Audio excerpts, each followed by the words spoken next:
Hey nerds, I finished my diorama here, and I originally had planned to do a black wash on this, but I realized something as I was doing this project. I used this board right here to do all this stuff. Now this is cheap $3 board from Walmart.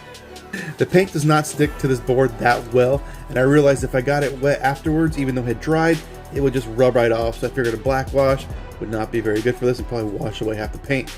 So I did some dry brushing with black paint instead. Let me show you how it came out.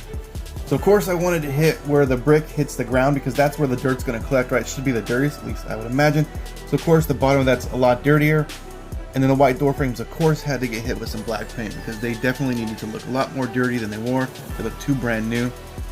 Of course we had to make the electrical box look a lot dirtier. Check it out. I hit the sides and the bottom and the top all around. And then of course the pipe going up. And you'll notice too I added brackets to make it look a little bit more realistic. And of course this door got the same treatment, and I did add a door handle there as well. And with this gutter drain pipe I also added brackets, made it look a little dirty. Check it out. And at the bottom right here I dry brushed it with a little bit of gray and left a little hot glue. I wanted it to look like the water had come out and had stained the concrete, that kind of fun stuff. And then I just hit a few different spots on some of the bricks to give the overall thing a little bit more character.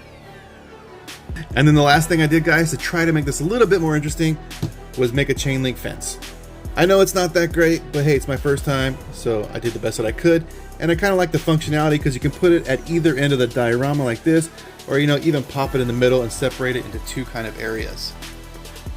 And that's actually the second one I made. The first one I made was much bigger, and it was a little bit too big for the diorama. So I went back down to one, and I think that works much better. So there you go, nerds, a week's worth of work. Let me know what you think in the comments.